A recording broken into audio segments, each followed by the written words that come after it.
It was really fun to get to know the quality indicators over the course of these assignments. Some that really stand out are the self-directed IEP process, the fact that students ought to have paid work experience before they leave school, and that they really need to be connected with agency participation prior to exiting school. I found that the self-directed IEP process is something that I can implement with my students at the center school. And I remember a video that stood out to me where a young lady shared her goals and things that she liked as part of the IEP. And she had made posters to help her do that. And that's one of the ways that I can help my students to participate in their IEP process, including the meeting itself. I grew to think about self-determination and self-management strategies as prerequisites or things that students really need to be able to do more independently prior to job skills training, or rather, even as they're working towards job skills training, we're hitting those self-determination and self-management skills.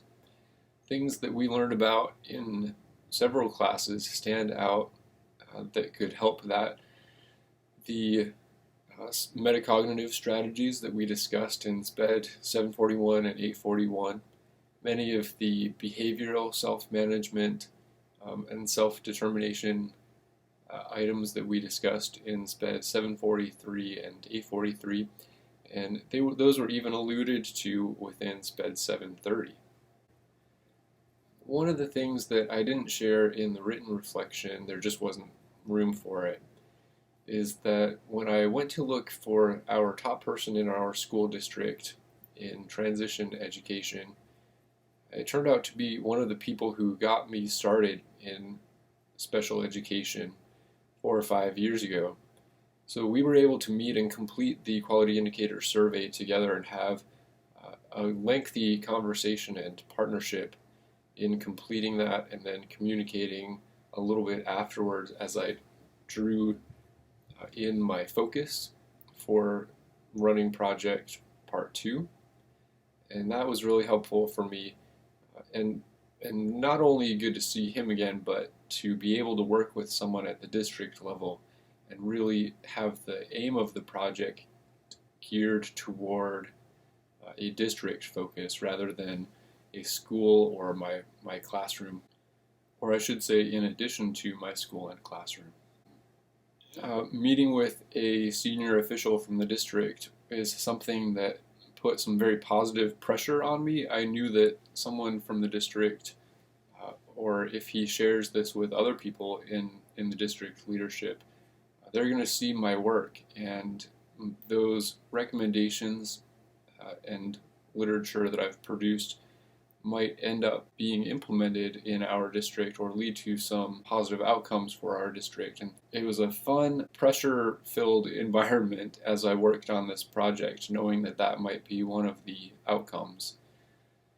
But as I went through it, I really enjoyed getting to know another relatively local resource at a nearby university. One of the websites I found is based at that university, and on that website they talk about partnerships with school districts, from our district leadership to project10.info website and their project.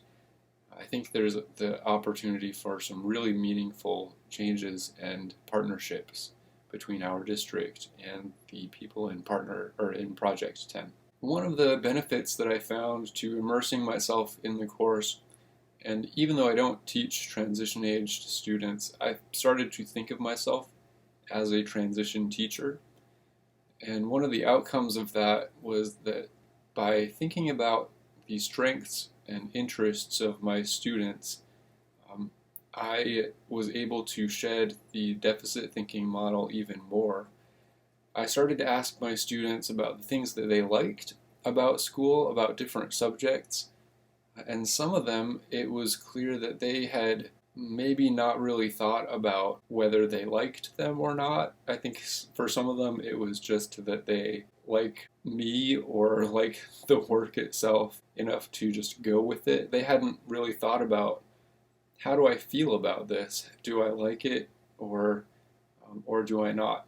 Of course, at some points, we see that they'll express their dislike for certain activities in other ways. But this was really meaningful as I got to know my students at a in some more specific, some deeper ways. I also thought about it in terms of the strengths and interests of our district and the teachers working with transition-aged students. And I wanted to make sure that the recommendations I made in the project weren't just going to add to the plate of teachers, which is already pretty full, but that it would help to influence the way they thought about transition in some specific ways related to the curriculum and learning domain, curriculum and instruction domain of the Quality Indicator Survey. When I got started on the project, working in running project part 1 in particular, and once I had met with our senior director of transition, I had an enormous ambition to help our district in so many different ways. And when I saw the requirements of running project part 2, I was a little disheartened because it was so focused, relatively limited compared to the difference that I wanted to help make. And as I got started on running project part 2, I realized that people spend their entire lives, their whole careers, on specific elements of the Quality Indicator Survey, and it wouldn't have even been possible to make that kind of difference with one paper. But what I found was that by focusing on a few elements of the Quality Indicator Survey and learning about that process, I could take that in the future, albeit with greater time and energy, and transfer that skill of working to bolster those quality indicators to other quality indicators for our district or for our school or simply for my own teaching. One of the final things I reflected on is that throughout the project, as we added layers over the weeks of the course that we were working on this, my focus shifted from what the needs of the district were and the strengths and interests of the district to my own classroom and other teachers in the district. And it was really fun to try to include elements of the quality indicators that pertained to both the district level and the teacher level.